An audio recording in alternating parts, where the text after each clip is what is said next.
warahmatullahi wabarakatuh. Perkenalkan, nama saya Rizka Widiati dengan NIM 28920500001. Saya dari Prodi Manajemen Reguler Sore dari semester 3 Universitas Pancasakti Bekasi.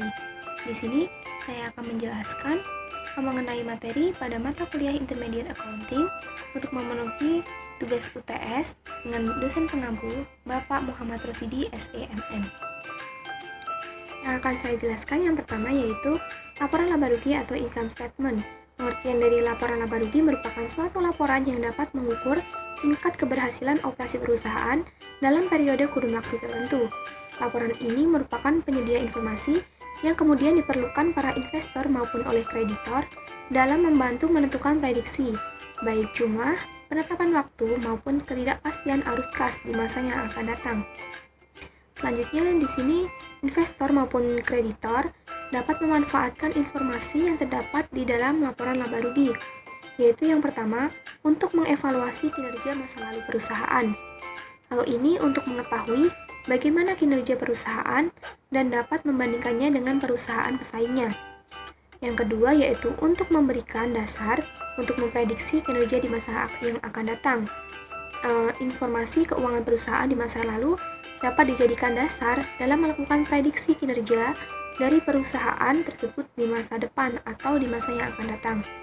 Yang ketiga, yaitu untuk membantu menilai resiko atau ketidakpastian pencapaian arus kas pada masa depan. Tentang informasi mengenai kondisi berbagai komponen laba seperti pendapatan, beban, dan kerugian. Dan yang selanjutnya ada format laporan laba rugi. Laba bersih terdiri dari pendapatan, beban, keuntungan, dan kerugian. Laporan laba rugi sendiri meringkas transaksi-transaksi tersebut. Dan ada dua elemen dari laporan laba rugi tersebut. Yang pertama pendapatan, dan yang kedua beban-beban. Yang pertama pendapatan atau biasa kita sebut dengan income. Bahwa peningkatan keuntungan ekonomi selama periode akuntansi dalam bentuk peningkatan aktiva atau penurunan utang sehingga terjadi peningkatan modal selain berhubungan dengan kontribusi dari pemegang saham. Yang kedua ada beban-beban atau bisa kita sebut dengan expenses, bahwa penurunan keuntungan ekonomi selama periode akuntansi dalam bentuk penurunan atau pelepasan aktiva atau peningkatan utang sehingga terjadi penurunan modal. Definisi beban terdiri dari beban dan juga kerugian. Beban umumnya terbentuk dari aktivitas sehari-hari perusahaan dan beberapa bentuk seperti harga pokok penjualan, depresiasi, sewa gaji dan upah, serta pajak. Selanjutnya yaitu ada komponen-komponen yang ada di dalam laporan laba rugi pada umumnya. Yaitu di sini ada penjualan untuk menunjukkan nilai pendapatan penjualan bersih. Yang kedua, harga pokok penjualan, menunjukkan harga pokok penjualan dari pendapatan perusahaan. Yang ketiga adalah laba kotor, pendapatan kurang dari harga pokok penjualan. Yang keempat, beban penjualan, melaporkan beban biaya dari usaha perusahaan dalam melakukan penjualan. Selanjutnya ada biaya administrasi, yaitu melaporkan beban dari administrasi umum perusahaan. Selanjutnya, pendapatan dan beban lain-lain. Transaksi lain yang tidak termasuk pendapatan dan biaya yang terkait langsung dengan operasional maupun administrasi perusahaan. Selanjutnya ada laba operasional, yaitu laba perusahaan yang diperoleh dari kegiatan operasional perusahaan. Ada biaya pendanaan, yaitu bagian yang dipisahkan yang mengidentifikasi biaya pendanaan perusahaan. Selanjutnya bisa berupa biaya bunga. Lalu yang selanjutnya laba sebelum pajak, yaitu pendapatan total sebelum dikenai pajak. Ada pajak penghasilan, yaitu melaporkan biaya pajak yang harus dibayar oleh perusahaan. Dan selanjutnya ada laba bersih, yaitu laba yang diperoleh perusahaan setelah dikurangi dengan pajak. Dan yang terakhir ada laba per lembar saham, yaitu nilai keuntungan yang diperoleh perusahaan per lembar saham yang dikeluarkannya. Baik, yang selanjutnya yaitu ada pelaporan dalam laporan laba rugi. Yang pertama ada laba kotor. Laba kotor ini diperoleh dari pengurangan harga pokok penjualan pada penjualan bersih. Penjualan bersih dapat diperoleh dengan mengurangi potongan penjualan dan retur penjualan pada penjualan. Selanjutnya, laba dari aktivitas operasi. Laba dari aktivitas operasi diperoleh dengan mengurangkan beban penjualan, beban operasi, dan juga beban, serta pendapatan lainnya pada laba kotor. Yang ketiga ada laba sebelum pajak penghasilan. Dalam laporan laba rugi, perusahaan harus memisahkan antara biaya administrasi dan biaya operasional. Yang keempat ada laba bersih. Laba bersih kita peroleh dari menjumlahkan seluruh pendapatan perusahaan dikurangi dengan seluruh biaya, baik biaya administrasi maupun biaya operasional pabrik termasuk pajak. Lalu pelaporan selanjutnya yaitu ada alokasi kepentingan non-pengendali.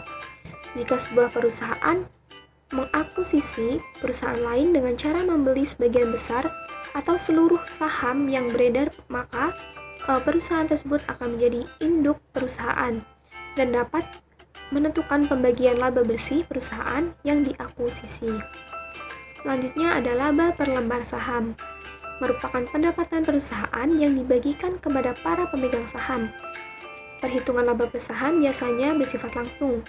Di sini juga ada rumusnya, yaitu laba bersih dikurangi dengan dividen saham preferen dibagi rata-rata tertimbang saham biasa yang beredar. Dan selanjutnya ada laporan perubahan modal, bahwa laporan ini menunjukkan perubahan di setiap perubahan akun modal dan total modal untuk setiap periode. Oke, yang selanjutnya ada laporan posisi keuangan dan laporan arus kas. Laporan posisi keuangan atau bisa disebut dengan neraca merupakan pelapor atas aset, kewajiban, dan ekuitas pemilik dari perusahaan bisnis pada tanggal yang telah ditentukan.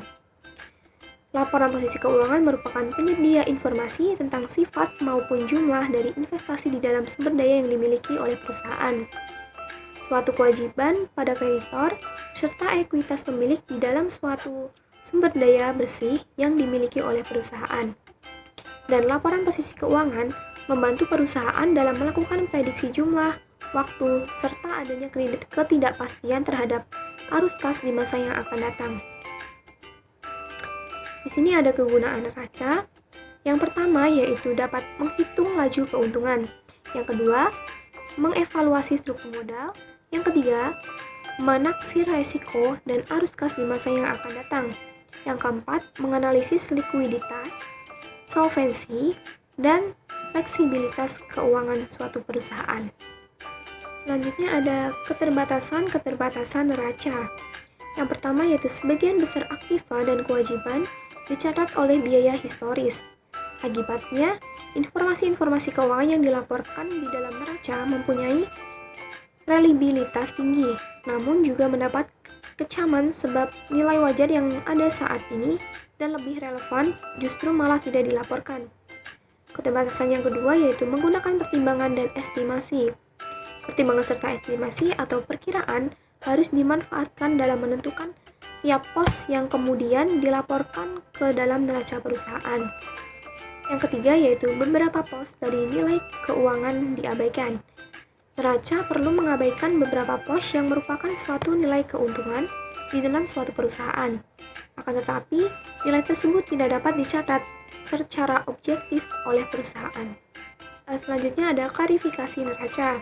Yang pertama ada unsur-unsur dalam neraca, yaitu aktiva, kewajiban, dan ekuitas. Selanjutnya ada subklarifikasi neraca. Ada aset dan equity and liabilities. Yang ketiga ada aktiva tidak lancar. Umumnya aktiva ini terdiri atas investasi jangka panjang, properti, pabrik, serta peralatan, aktiva tak berwujud, dan aktiva lainnya. Dan ada juga aktiva lancar atau bisa disebut dengan current asset.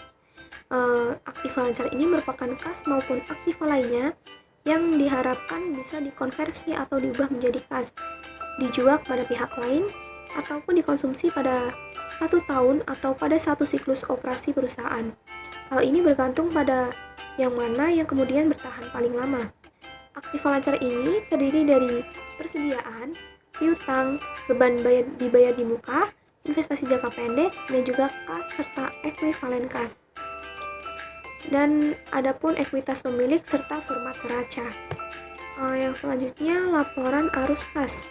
Tujuan laporan arus kas ini yaitu sebagai wadah dalam penyediaan informasi yang relevan tentang penerimaan maupun pembayaran kas pada suatu perusahaan selama periode tertentu. Di sini juga ada pembuatan laporan arus kas, bahwa pembuatan laporan arus kas pada umumnya bersumber atau berasal dari neraca komparatif perusahaan, laporan laba rugi pada tahun sebelumnya, dan juga dari data transaksi yang terpilih. Adapun langkah-langkah dalam membuat laporan keuangan tersebut. Yang pertama, yaitu menentukan kas yang diperoleh dari suatu aktivitas yang digunakan oleh perusahaan dalam melaksanakan aktivitas operasinya. Yang kedua, menentukan kas yang diperoleh dari ataupun dipakai dalam suatu aktivitas instansi atau pembiayaan perusahaan. Yang ketiga, menentukan besarnya perubahan kas dalam periode berjalan perusahaan.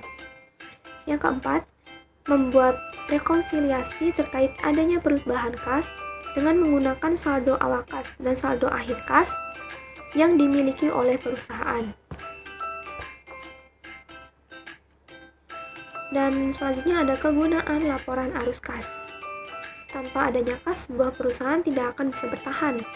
Dan arus kas dari operasi yang pertama yaitu jumlah yang tinggi.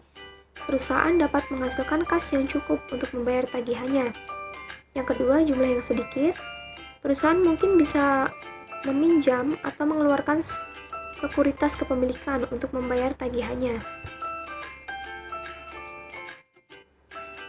Sekian penjelasan dari saya mengenai materi pada mata kuliah Intermediate Accounting. Semoga apa yang saya sampaikan bermanfaat. Terima kasih. Wassalamualaikum warahmatullahi wabarakatuh.